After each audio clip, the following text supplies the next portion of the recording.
Selamat pagi para netizen dimanapun kita berada, salam inspirasi bagi kita semua. Ini yang viral sekali ya terkait dengan pertemuan Surya Paloh dan Luhut bertemu di Eropa, Nasdem bahas perspektif masa depan RI. Wow, cukup menarik ya, muncul spekulasi bahwa dari cerita di balik Surya Paloh dan Luhut itu akankah berkaitan dengan Pilpres di 2024 mendatang? Wallahu a'lam. Tetapi perlu diingat bahwa inilah pertemuan sosok tokoh partai politik, tokoh politik yang memang sudah berpengalaman dalam dunia politik begitu kan. Dan bahkan saya bacakan terlebih dahulu komentar-komentar netizen. Ini agak menarik begitu kan untuk kita simak seperti ini. Ini ya dari netizen lagi viral di WA ya, foto pertemuan LBP dan SP yakni Surya Paloh dengan berbagai narasi. Katanya Anies bakal jadi cawapres saja. Ya, inilah muncul spekulasi begitu kan. Ya, gimana kalau jadi cawapres itu Fahri Hamzah, Mas Pian Aji? Biar Fahri Hamzah berhenti nyinyirin ke Pak Anies Baswedan. Kapan lagi Fahri Hamzah jadi cawapres Pak Anies Baswedan? Ini kritikan besar dan tamparan keras kepada Fahri Hamzah begitu kan. Makin kesini makin aneh Mas Bio ini banyak sekali yang mengkritik begitu. Salah satu dari 20 tokoh besar dunia hanya dijadikan cawapres. Kayaknya si Opung ini udah banyak sekali, padahal tidak begitu kan.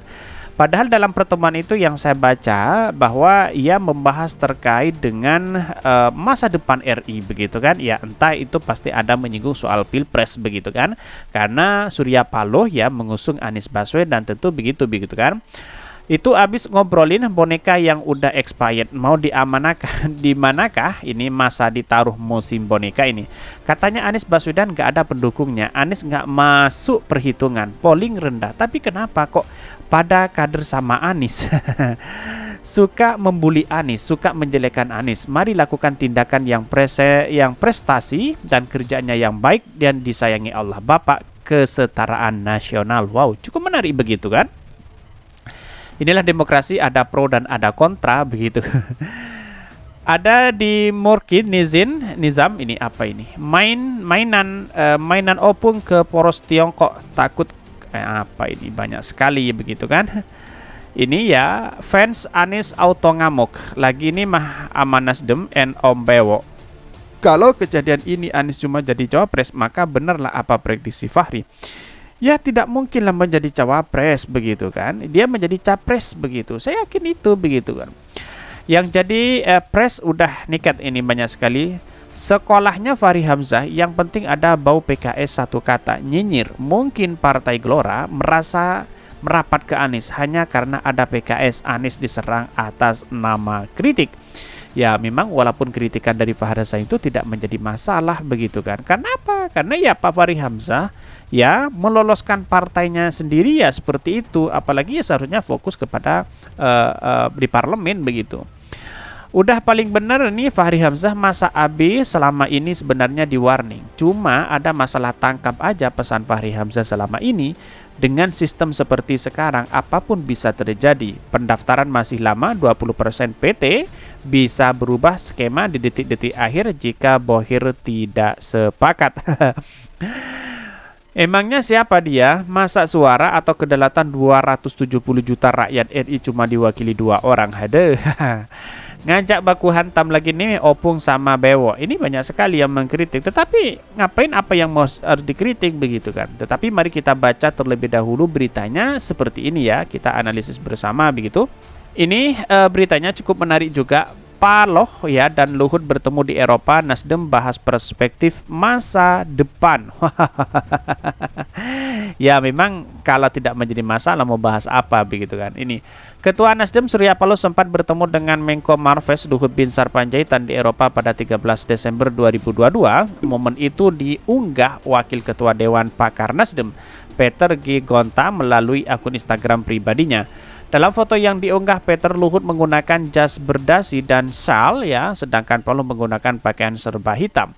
Paloh berdiri samping Luhut. Peter menyebut Paloh dan Luhut sebagai nasionalis sejati. Pada tanggal 13 Desember 2022 yang lalu yang sudah ada pertemuan antara LBP dengan SP di Eropa, mereka dua-duanya adalah nasionalis sejati.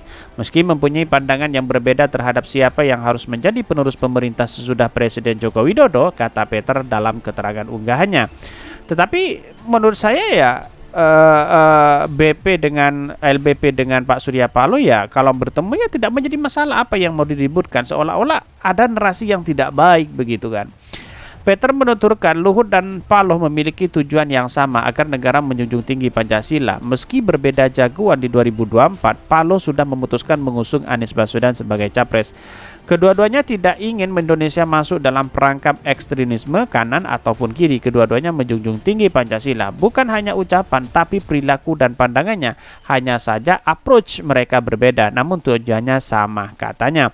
Bahkan Sekjen Nasdem jelaskan pertemuan Paloh Luhut. Sekjen Nasdem Johnny Gateplet yang menuturkan saat itu Paloh tengah berada di London dan Luhut kebetulan sedang melakukan kunjungan kerja di sana. Ia menyebut dalam pertemuan itu keduanya berdiskusi mengenai masalah kebangsaan. Merupakan hal yang baik bahwa di sela kesibukannya masing-masing, para tokoh dan senior-senior berkesempatan bertemu walaupun di luar negeri dan berdiskusi menyangkut banyak hal terkait kehidupan bangsa dan bernegara, termasuk kecintaan mereka pada bangsa dan negara. Johnny mengatakan keduanya membahas masa depan Indonesia dengan pandangan masing-masing sambil menikmati teh hangat. Ya, karena ini yang kita bahas, masa depan bangsa kita begitu kan. Di tangan Anies lah ini perubahan yang sangat luar biasa begitu kan. Pak Surya Paloh itu bukan politik yang ecek-ecek begitu kan. Dia punya intelektual yang cerdas begitu. Apalagi ya para buzzer dan cebong ya yang selalu menggoreng habis-habisan berita-berita seperti ini begitu. Jadi apa ya, seakan-akan ada terkesan bahwa Anies Baswedan mau dijadikan wakil, mau jadikan apa begitu, gagal dan sebagainya. Di mana letak logikanya begitu kan? Kira-kira seperti itu begitu. Dan bahkan ia membahkan pertemuan Paloh dan Luhut merupakan bukti tokoh senior bangsa akan tetap bersilaturahmi demi kemajuan bangsa. Bahkan Plate menyebutkan pembangunan bangsa tidak bisa dilakukan oleh sendiri-sendiri. Iya, memang saya di koalisi perubahan itu tidak hanya membangun masa depan, tidak hanya ditentukan oleh wakilnya siapa begitu, tetapi berkesinambungan, merujuk pada kesatuan untuk membangun masa depan demokrasi kita yang lebih baik. Itu seperti itu begitu. Bukan siapa calonnya yang punya elektabilitas dan popularitas tinggi, tapi kinerja tidak ada, prestasinya tidak ada. Kira-kira seperti itu begitu. Maka dari cerita di balik inilah menjadi catatan penting, akankah LBP akan mendukung Anies Baswedan? Ya bisa jadi begitu kan, tetapi katanya sih muncul spekulasi Pak Luhut itu akan pensiun dari dunia politik, katanya begitu. Ya tetapi buktikanlah saja nanti begitu kan. Ketua Umum Partai Nasdem Surya Paloh sempat bertemu Menko Maritim dan Marves dan Investasi Luhut Binsar Panjaitan. Pertemuan ini berlangsung di Eropa. Apa yang dibahasnya? Momen pertemuan Paloh dan Luhut ini. Momen pertemuan Surya Paloh dan Luhut diungkap oleh politikus Partai Nasdem Peter G. Gonta atau Peter mengunggah momen tersebutnya. Jadi ada satu momen yang diberikan di capture-nya itu bahwa pertemuan itu adalah membahas bangsa dan bernegara untuk masa depan. Ya tidak menjadi apa istilahnya ya. Hal-hal seperti ini harus ada begitu kan, bukan menjadi koalisi dan oposisi terus begitu kan. Ya walaupun muncul spekulasi Anies Baswedan akan menjadi cawapresnya katanya begitu ya inilah politik begitu kan. Dalam artian saya yakin dan saya yakinnya Anies Baswedan itu adalah capres begitu kan, ya calon presiden begitu, bukan wakilnya begitu.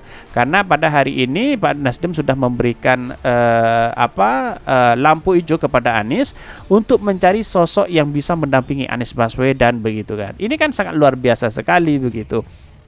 Maka kalau saya pribadi mengamati bahwa apa yang dilakukan Pak Surya Paloh itu sangat luar biasa begitu, jaringannya sangat luar biasa begitu. Ini yang ditakuti oleh para buzzer dan cebong hari ini. Makanya Partai Nasdem selalu dikritik habis-habisan oleh mereka begitu. Walaupun pada hakikatnya ya kepentingan itu pasti ada begitu kan. Tetapi perlu diingat inilah demokrasi kita. Anies Baswedan diusung oleh Partai Nasdem sangat luar biasa sekali begitu kan. Melihat sosok kecerdasan Pak Surya Paloh yang dulu itu sering ya anggotanya kader-kadernya mengkritik Anies Baswedan, tetapi sekarang malah sebaliknya begitu. Artinya apa? Artinya ini adalah kecerdasan sangat luar biasa.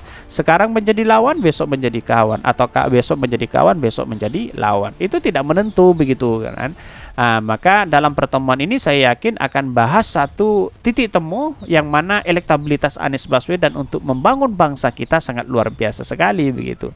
Maka sebagai partai nasionalis ya, Anies Baswedan dikatakan sebagai ekstrim kanan. Nah, pada akhirnya itu terbantahkan bahwa Anies Baswedan itu adalah nasionalisme dan religius begitu kan. Itu yang akhirnya dituduhkan kepada Anies Baswedan tidak terbukti dan bahkan gagal begitu.